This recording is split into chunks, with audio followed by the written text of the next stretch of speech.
One of the messages that we really want to send home to everybody, especially the younger generation, the perseverance to keep moving forward. The obstacles that Gordon had in his life were incredible. Yes. The barriers that he had to accomplish to achieve what he achieved. And he did that with no resources, no support like there is today.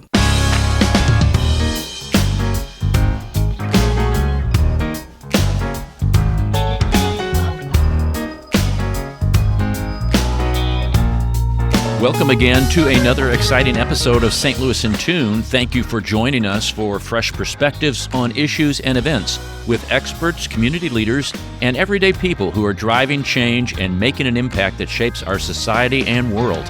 I'm your host, Arnold Stricker, along with co-host Mark Langston, and I'm thrilled to have you here with us today because in today's episode, we're going to explore the life of Gordon Parks with Kirk Sharp, and it's going to be eye-opening. I promise you that. But remember that knowledge alone is not enough. To make a real impact, you need to take action. I want you to take one concrete step inspired by something you learn in this episode today. It could be something as simple as sharing this podcast with a friend who needs to hear it, or it could be a more significant commitment to persevere through your situation, whatever it is. Gordon Parks. His story is one of remarkable accomplishments, and his life is a testament to his ability to express himself through his gifts and talent. But what exactly were those gifts and talents, and when did they begin to manifest in his life? Be prepared to be amazed by his creativity and the legacy he left behind on this episode of St. Louis in Tune. We're here at the Gordon Parks Museum in Fort Scott, Kansas, and Kirk Sharp is the executive director, and we're sitting down to have a conversation in the museum surrounded by a lot of Gordon Parks photographs, a history of his life, and we're going to get into a variety of things which you may not know about Gordon Parks. But Kirk, tell us a little bit about yourself. My background's in healthcare, fitness, rehab. I was the director at the hospital here in Fort Scott, Kansas, Mercy Hospital. Okay. With the rehab department, the fitness center, sports medicine, occupational medicine, and how does that translate to Gordon Parks? It's a long transition because I've always been part of this from the beginning, from one thing to another. I started out with the committee when the steering committee first got established in 2004. And I just slowly became more and more involved because I was always interested with it. And I was on the board here for a long time, for over 7 years. And probably 5 of those 7 years, I was the president of the board. I provided tours, helped create projects. I was pretty much involved quite a bit when I could as a fun novelty novice, not as a profession. Right. And, of course, it didn't pay the bills. It was just volunteer time. And Mercy Hospital closed down in 2018 unexpectedly, so it impacted this community. Over 200 position jobs. It's been here for almost close to 100 years. Wow. It was very devastating news once they did that. I was part of that closure, and this position came available. Everybody started telling me, Kirk, you ought to come out here and apply. I said, no, that's not my profession. Right. That's just a novelty, a novice, of interest, of fun. Right. But the more I start getting more and more people unexpectedly telling me I should apply. Everybody thought I'd do good at it. Of course, again, going back, this is not my profession. But just eventually, long story short, I went ahead and did it on the leap of faith. And I'm still learning every day. Right. But even with my occupation job, I was still learning. So I don't think anybody, no matter what they do, can get to the level that they stop learning and think they got it. Because once you think you got it, you're going to get it. I like that. You got to keep learning and keep moving. So adjustments. So that's how I got started here. So were you raised in the area here? I'm from Fort Scott, yes. Okay, so you grew up knowing his name and knowing the impact he had on his community, and that the impact the community had on him. Yes and no. Okay. When I grew up in our generation, no one knew about Gordon Parks, unfortunately. And I grew up 70s, 80s, I'd say even to the late 90s. Not really a lot of people knew. Now, some of the older generation, they knew about him, knew some of his work was here when he did the filming of The Learning Tree. But it never got reinforced through the community, through education, through anywhere, white or black. You heard the name once before. You think he was some famous person, maybe didn't know quite what he was or what he did, because there's too many other things happening. Just wasn't reinforced at all in the community. I'm not sure what happened during that time, because when he did the filming here, it was nothing but the huge rage, and then suddenly the noise stopped. But I really didn't know his impact until I had a conversation with my mother when I was in college. And she was trying to tell me there's a film here. And I said, I cannot believe there's a film here, a major film. And no one really knows about it. At least Right. I don't know Right. about it. My friends don't know about it. And she said a lot of it was because of the racism and Right. discrimination and Right. just plain hating on it. And so it just still didn't really set in because I didn't see it nowhere else. I couldn't smell it, feel it, touch it, taste it. I was at a friend's house. We were flipping through some channels, and I kept across this one film. I said, hey, that looks like the house across the street. And then it dawned on me. And then, of course, we confirmed it with my mom. And she said, yes, that's a learning tree because we looked at TV Guide. And so the next day I went to the library because the video store did not have it. It was the library, and took it home, watched it. I was just in awe because the familiarity I had with the locations in the film, not to mention the people, and of course the story too was great. Right. And so that started the journey of trying to learn more about Gordon Parks. And as I was reading through some of the things here in the museum, that the community really was not hep on having him do that No. filming here. No. And until the mayor got the town, quote unquote, fathers together and say, hey, he's going to spend a lot of money here, and the film production company's going to spend a lot of money here, otherwise it's going to a neighboring town. Yes, there's a lot of small towns around Fort Scott that would love to have Gordon there, but Gordon really wanted to do this in his hometown, but he just kept on getting resistance from a lot of businesses and people in the community, stereotyping it. The book, through racism, discrimination, just felt like it's going to put Fort Scott in a bad light, and a lot of those folks that lived during those times of Gordon were still there, even the descendants. And so Gordon's book, even though it's a semi-autobiography, but it's pretty close to life, to what he did. He just put some things in, had different aspects in his life that happened. But the film is based on that book. And so Mayor Doherty befriended Gordon and said, just give me some time. Let me see what I can do because we want this film here. And the mayor got the city leaders together and said, look, I believe in Gordon. This is going to be a great film. And the leaders finally realized this, and which I'm sure revenue, when they saw the figures, that probably influenced them too as well. Absolutely. Because when you get a major studio coming in to do a film, it's going to be an influx of revenue. They wrapped their arms around Gordon. They created, which I think is incredible, a Gordon Parks Day in 1968, and honor and tribute to Gordon Parks. And this is right in a pivotal time during the Civil Rights Movement, and a day in honor of a black man. And here in Fort Scott, Kansas, during 1968, Governor Docking was here too as well, Kansas, and declared that day movie making day in honor of Gordon Parks. So city leaders were here, the Warner Brothers executives were here, cast and crew was here, and so that was their opportunity to inform the community and everybody involved of what's going to take place during the filming. The plot scenes, the locations, the cast and crew had opportunity to talk about their character, and from my understanding, all the cast and crew felt really welcome in the community. And there's a lot of buzz went around. Obviously, there's going to be a lot of buzz when you got a filming take place, and it was an open set, which is pretty much unheard of these days. Yeah. And so there's hundreds of people in the community that were extras in the film. On one location, my mom took some old film footage of Gordon filming and some of the cast members, and it mixed in with some of our family stuff, vacations and stuff. But I always asked that when I was a kid. I remember growing up, who is that? And they tried to tell me, and I just thought it was maybe some rich aunt or uncle or something like that. It just went, because I only seen it once a year around Christmas time. Other than that, I'm going to the other things that's trending, that's focused as a kid would. But yes, there are several people and had extras in the film, and some even got paid checks, and some even had some speaking parts too as well. Did you ever get a chance to meet him before he passed? It was very informal when he first came in 2004. When I very first started part of it, I didn't feel like I needed to be front and center. There's so many people going up to him. But when he came down to the Liberty Theater, I was inside the theater. I was outside of it a little bit when he got out of his limousine. I just remember his eyes. It just seems like they look like glow like diamonds. And he has such a wonderful smile.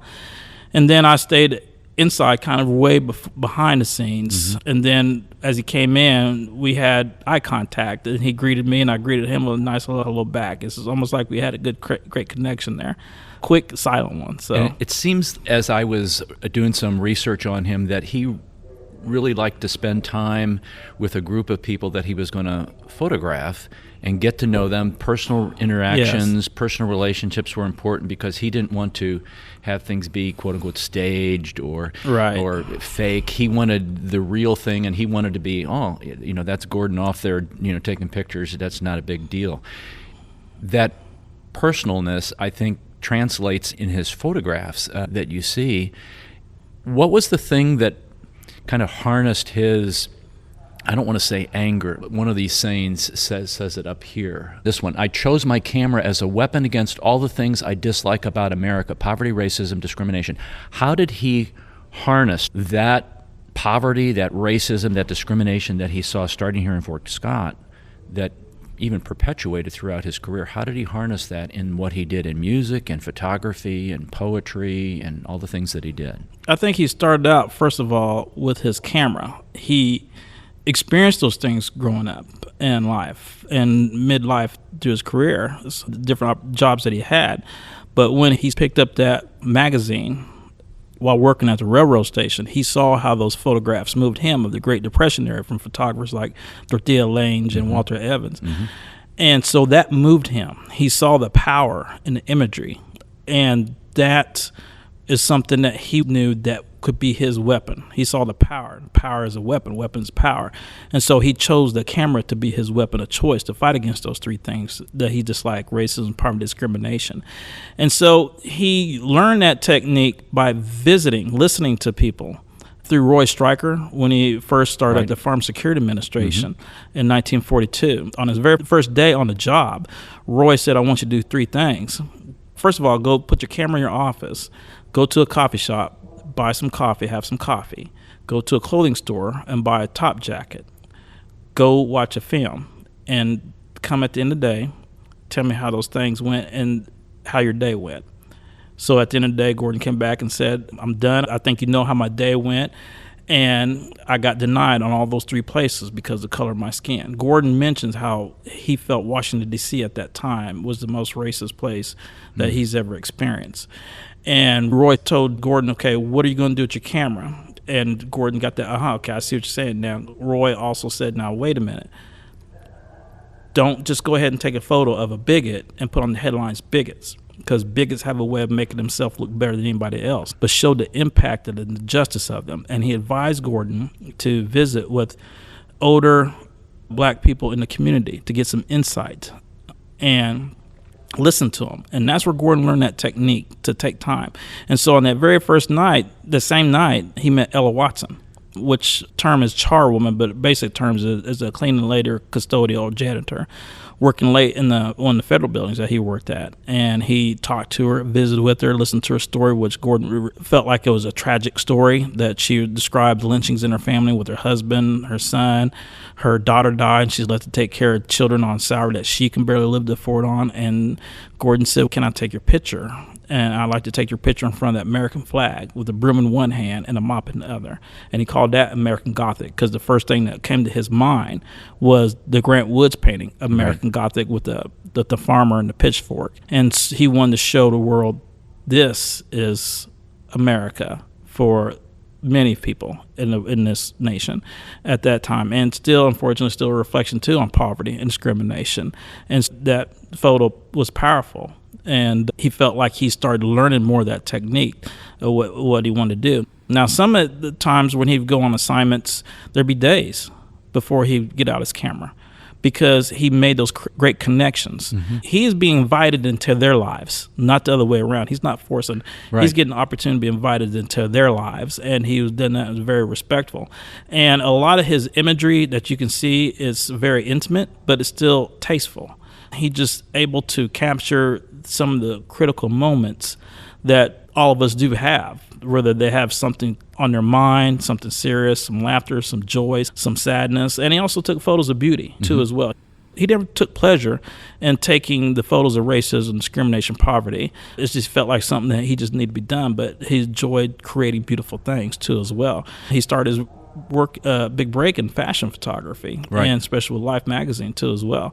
And some photos, I think he had the concept, so he did take some time to stage in some of those aspects, because he wanted to create the right lighting, but he had the concept right away. So it's not like he took days to figure out. Right. I think he knew what he wanted to do at the moment allowed for him to do that too as well.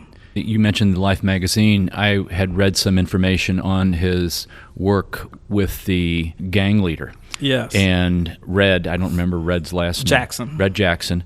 And then the article that's right over there, Red Jackson, 40 years later, is writing him back. Yes. And saying he saw his picture and made him reflect a little bit. Do we still know anything about Red? Or I don't know anything follow up with Red of late. Maybe something I probably need to look at to see. But that moment, that was Gordon's first assignment with Life magazine. Right. And he did that to create and pitch the idea to the editor to get his foot into the door to do a story on Harlem gang leaders, and not to encourage gangs, but to discourage African-American youth to be in gangs. So Gordon was right there through everything. And it took some time to get them to trust. Obviously, everybody thought he was crazy, from the police, even the gang members, like, you must be nuts. Why would we have you come take photographs of us hanging around? But Gordon's technique, he made them feel at ease, and he earned their trust. And so he was there with everything, with the gang fights, with the funerals, the deaths, the other side that a lot of people would not know, that's featured in the Life magazine essay, with Red Jackson at home with his parent, with his mother, with his family. Jackson had a conflict going, knowing that's not the future of life. And I think one of his most recognizable photo is probably Red Jackson after a fight. There was being chased from some other rival gang members. Of course, Gordon had to run too, because they didn't know who he was. He was there. So his life was in danger, along with the other assignments he was on. And one of the photos that Red Jackson's reflecting out, looking out the window, it's a powerful photo, because you can see possibly the conflict that's going through Red's mind at that time. It's for a lot of interpretation with that too. Seeing who's out there, seeing what the next move is. Do I want to continue with this life, and those type of things. And Red Jackson's assignment is when some of the gang members asked Gordon, "Are you ever going to take a photo of us?" And Gordon just simply replied, said, "Yeah, I will when I think it's the right moment." Yeah. And so that holds very much light in Gordon's techniques. And when he was with us on assignment with Muhammad Ali, he was at the fight. I think it was the fight he lost with Frazier. And of course, the Ali's camp would not allow anybody into the locker room after the fight, except for Gordon Parks. And so they allowed Gordon Parks to come in. Ali's on the training table, sitting down, get a treat, and Gordon just sitting there quietly, and Ali just starts to say, "I suppose you want to take a photo of my pretty face to see what I look like, show the world what I look like after I lost a fight." And Gordon quickly said, "Ali, there's nothing more I'd rather do than take a photo of you right now, but I just ran out of film." And that wasn't the image that he wanted to display at the moment. I think the whole world probably saw that, but he didn't feel like that was the right thing. And that shows the sign of respect that he has for all the people that he took photos of. Not just go to him just taking 100 million photos in a second or a day of different aspects, but show the photo that helps tell the story. And that's photojournalism. It reminds me, the subject matter is so much more important than the photographer. Yes. And in a lot of cases, the photographer would take that chance for their own ego. Yes, you're right. Not for the subject matter. And so that's the importance of Gordon's work and how he harnessed that.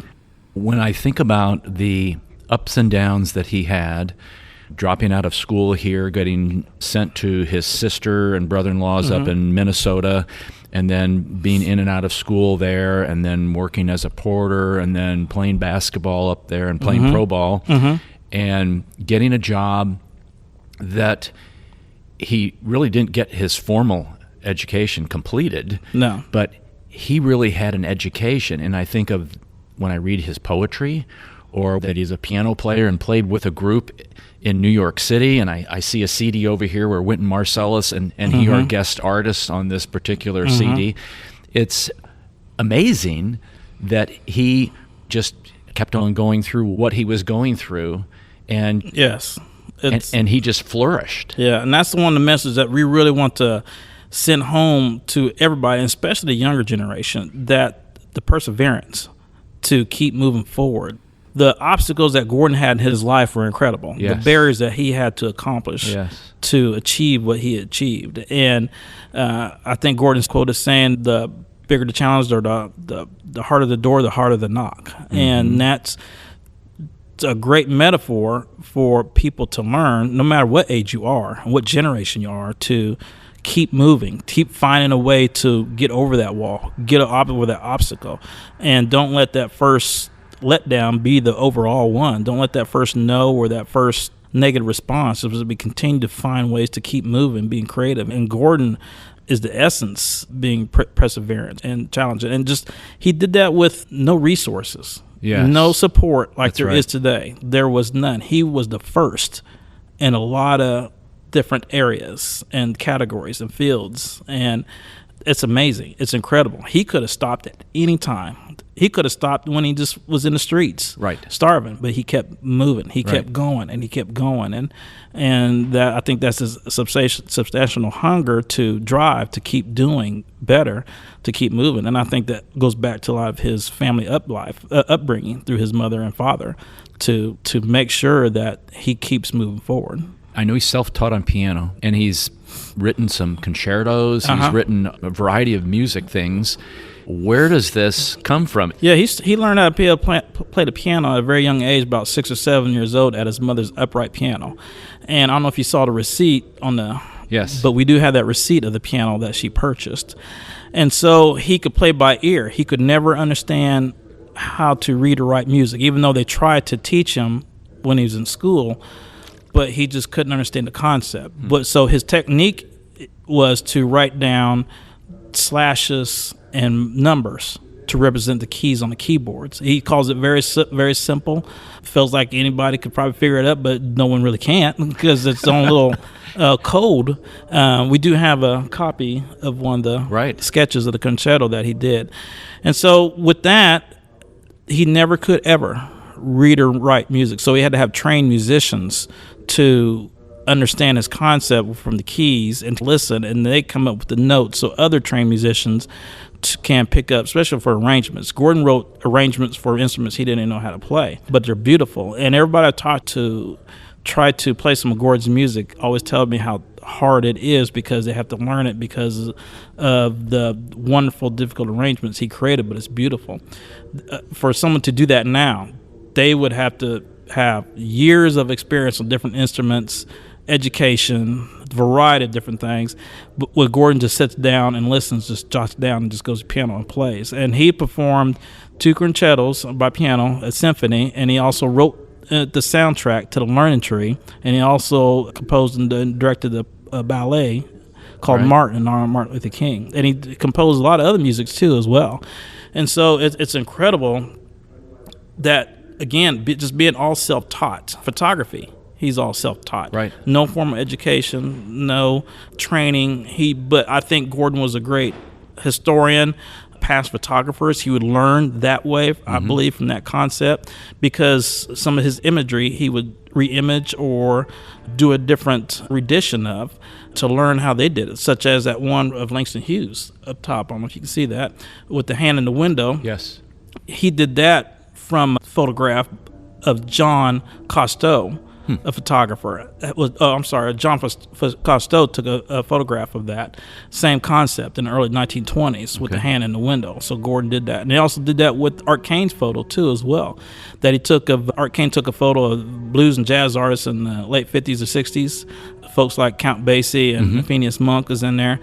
And he did that in Harlem. So Gordon re-imaged that photo in 1998 at the same street, the same block, the same building in Harlem, and he used today's genre, 177 hip-hop artists, and he called that a great day in hip-hop. And in contrast of the great day in Harlem, that helps shows the generation of Gordon's life and legacy continues to live on. He's written over 20 books, all self-taught, he's directed over 10 films. Again, with no formal education in anything. He tried to graduate high school, just never had that opportunity because he moved from Fort Scott at age 16. And when he went to St. Paul, he took ill, so he couldn't graduate then, and he never had a chance to go to college. But when he was here, a particular counselor and teacher told him and other black students, don't go to college. Why waste your parents' money? You're just end up as a railroad worker maid and those type of things. When Gordon received his 30th honorary doctor's degree, He said he wished that teacher and counselor was right there. He'd have gave her the award. And he also dedicated that to the teacher and counselor. And then when he received his 40th one, he said he just wished she was right there because he would just give the award, and that was from Princeton. And so he's received over 50 honorary doctorate degrees from distinguished schools and universities across the nation. You know, a man that could have been bitter Yes. a lot in his life. He was very generous and compassionate, I would say. From that story that you just said, he could have, shoved it in her face. Of course, she probably passed by then by Right. the time we get. But still, and speaking of bitter, he was bitter toward Fort Scott for a very long time because of the way he was treated and the way blacks were treated too as well. In the late 90s, early 2000s, the mayor at the time here in Fort Scott, Ken Lunt, befriended Gordon, reached out to him to try to let him know Fort Scott's not the same Fort Scott that you knew and grew up in, and things have changed. And Gordon realized this, and he was very moved by the things that we were able to do for him, especially when he came in 2004. But he was bitter toward Fort Scott, and rightfully was the way he was treated. Was that the impetus for what we are sitting in today? Back there in the early 2000s, getting this particular museum put together? Yes, it was always in discussion starting, I think, in the late 90s to 2000s on trying to do something, and then all of a sudden it just happened. And Ken Lunt was a big part of that too as well. I'm not going to ask you your favorite photograph. Please don't, because I get asked that all the time. What's the favorite portion or story that you have of Gordon Parks that resonates with you personally? I think his drive to not give up, to keep moving forward, and his creativity. And he evolved his creativity. He started out with photography. He started out with music, or music was probably before photography, and poetry. He's done everything there is to do creatively. And he tells a story one time he was helping his father on the farm out in the fields, and he saw some birds fly up, and music came to his mind quickly. And he got off the tractor, went to the house, started playing. And of course, wow, you know how that went off with the dad coming in the house. Get back in here. And his mom came to his defense and said, Andrew, just leave him alone. Gordon's going to be Gordon. He's going to be great. And so I think he was born, in my opinion, with that gift, that talent to express. I think he was born with the gift to do anything that he wanted to do. Yes. Because you noted earlier he was a professional basketball player, Right. and he talks about learning that skill here. Right. I think if he just wanted to be a dishwasher for all his life, I think he'd be the best dishwasher in America, or in the world. I think Gordon had that drive. It was the key to that, to excel, to try to create the best thing he can do, no matter what it is. And I think that's something that we all can learn from. The most surprising thing about Gordon Parks' life that you never knew until you got this job? Everything. I'm trying to tell you, I'm in awe every day. There's just so much. We have people come in that say they have to come back because they have no idea he was a musician too. They had no idea he was a filmmaker, or they didn't have an idea he was a photographer. They thought they come in for one aspect and they leave with a whole lot of others. I think you probably experienced that. You're exactly right. Too. And there's just so much. We have photos of him with presidents. He's been with kings and queens, had cigar and drink with Winston Churchill, with celebrities, and he became godfather to some of Malcolm X's children. He became great friends with Muhammad Ali when he covered him twice through Life magazine. He took photos of Marilyn Monroe, Joe DiMaggio, Ingrid Bergman. The list goes on and on. And not to say they're more important than any other families out there, because they're not. It's just his significance that he was able to make such great contact and make people feel at ease, no matter who they are. And it's just hard for me personally because I come across someone, I say, wow. Yeah. And then you sit there and think about it, which I try not to, because it just puts you blow your mind. It blows your mind, and then you lose focus. I think everything he does, and I don't think people realize how much he's done, because it's not so unnormal to excel and do as much as he has done and achieved what he has done in one field, such as photography or filmmaking, musicians, or whatever that case may be. But it's very unusual for one person to do so much, excel for so many fields, pretty much everything Yes. he wanted to touch it. And that's why I referred to as the Renaissance man. Yeah. I mean, he was simply put the Renaissance man, and he's the master of everything. What he wanted to do, he's going to do it well. And he's done it. His life is just, it's an amazing story. It's a remarkable life story, his career, and that's one of the things here at the museum that we want to honor his life, and we want to recognize his accomplishments and help teach others about his artistic creativity and everyone's artistic creativity and cultural awareness and diversity that's in all of our lives. And we want to keep his story alive and well for generations to come and try to get it more into homes so it becomes more of a household name, because Gordon Parks is a very powerful, iconic figure that we are so blessed to have in this lifetime. Have you seen everything in the collection here? There's a lot. I'm probably put my eyes on quite a few things. That's why we have a list to go by, and there's some things I forget. Oh yeah, we got that. But some of his artwork and stuff, we have a 5-volume set that was a book that was through the Gordon Parks Foundation in New York, and visitors can look and view for that book. And if we had just all those collections in that book, we'd have to use this entire probably campus just to have everything on display. Wow. Gordon always worked. Even to his later years, he got into abstract art, and he would have people go out and find him maybe some banana peels, potato chips, flowers, leaves, and he would superimpose them on watercolors and put them on 2 glass pane shelves and probably zoom in and take some images of it too. And we have some of those on display. Okay. And so he was always working. Some family members said they got up in the middle of the night and they just hear the typewriter going or something moving around, and Gordon's he's working. And I think that as soon as he was born, his mind was probably filled of knowledge that he wanted just to get out and create anything he wanted to do. He was just a wonderful, one-of-a-kind person. Tell us about the Gordon Parks celebration, because there are photography competitions, writing competitions. It's our annual celebration we have. This is our 20th year. We're very excited about it. We have the photography contest and poetry contest going on. The theme for both of those is family, home, and roots. It's inspired by Gordon's love for his family and his upbringing. And the photography contest is for non-professional photographers, and the poetry is for emerging poets. They can go on to our website, gordonparkscenter.org, or to our Facebook page to learn more information about it, or give us a call at 620-223-2700. Our extension is 5850.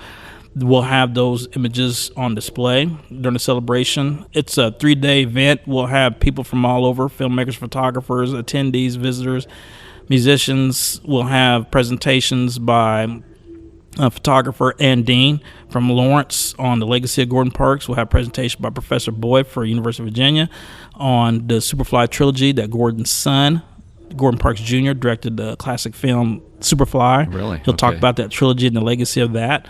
We'll have tours provided, what we call Gordon Parks Fort Scott tours, to include some of the Learning Tree film scene locations that was filmed here through Warner Brothers in 1968. And also we'll have some film showings too of Gordon's films going on, and we'll also have a presentation of Langston Hughes and Gordon Parks' collaboration and the exhibit display that we just created that we're going to put on loan to different libraries, museums, and colleges and universities across the state of Kansas. A lot of people don't know that Gordon and Langston Hughes were friends, and they collaborated, especially in Gordon's younger career, before he got started, and that's where he took some of those photos, did a series of photos with Langston, and also collaborated on a program, Shakespeare in Harlem.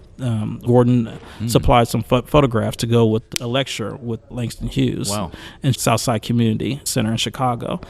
And we'll have a presentation from Professor Michael Cheers, St. Louis State University, which I believe is originally from St. Louis area, along with photographer Jason McCullough Johnson and Professor Shripad Jagakar from Kansas State University. A project we're working on, we're re-imaging photos that Gordon took in Fort Scott in 1950 when he was on assignment for Life magazine to come do a story on segregated schools, and particularly the segregated school that he went to school here in Fort Scott, the Plaza School, and also do a follow-up on his classmates. And so we're not only just re-imaging, but we're showing some of the impact that Gordon's essence comes out in his photography that's inspired by it. And so all the photographs will be in black and white. We'll have those on display, and we're calling that Back to Fort Scott Now. Yeah. And also Professor Cheers is taking a group of photographers to Paris to reimage some of the photos that Gordon took in fashion. Wow. And we'll have those on display. We'll have a presentation by African-American female fine arts photographer Yvonne Rogers. She will bring her collections to Fort Scott. She is from Fort Scott, Wow. and she's self-taught too, following the footsteps of Gordon Parks. Super. And so she'll be here to provide her collections and do a presentation on that too as well.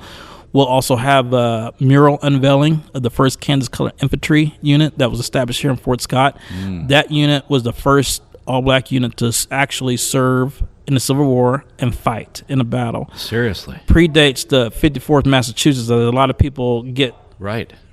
confused on, especially with the film Glory. Right. But no, the actual unit was that was started here in Fort Scott, Kansas. Wow. So we'll have that mural on display, unveiling with that. We'll have a music performance by the Kansas City All-Stars, KC All-Star Band. We'll have presentations by Kansas State University Professor Catherine Carlin on Gordon's classmates' descendants, and do a follow-up on what happened to them.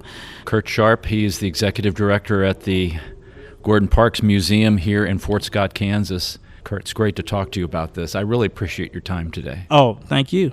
And I really encourage everyone to make a visit to Fort Scott, Kansas, to come here and see this, because you will be in awe. And you need to learn more about Gordon Parks and his life and what he did and the legacy that he leaves behind. Yes, please do. And please just give us a call, 620-223-2700. Our extension is 5850. Thank you, sir. Thank you. And with that, we've come to the end of another enlightening episode of St. Louis in Tune. I hope you've enjoyed our deep dive into the life of Gordon Parks as much as I have. Remember that knowledge is a powerful tool, but its true potential lies in what you do with it. If you've enjoyed today's episode and found it valuable, please subscribe to St. Louis in Tune on your favorite podcast platform. Leave us a rating and review, and share it with your friends and colleagues. Your support means the world to us. And of course, if you have any thoughts, questions, or topics you'd like to explore in future episodes, don't hesitate to reach out to us on our website, stlintune.com, or through social media. We'd love to hear from you. Thanks to Kirk Sharp for being our guest. Our theme music is by Bob Berthasell. And we thank you for being a part of our community of curious minds. And remember to keep seeking, keep learning, walk worthy, and let your light shine. For St. Louis in Tune, I'm Arnold Stricker.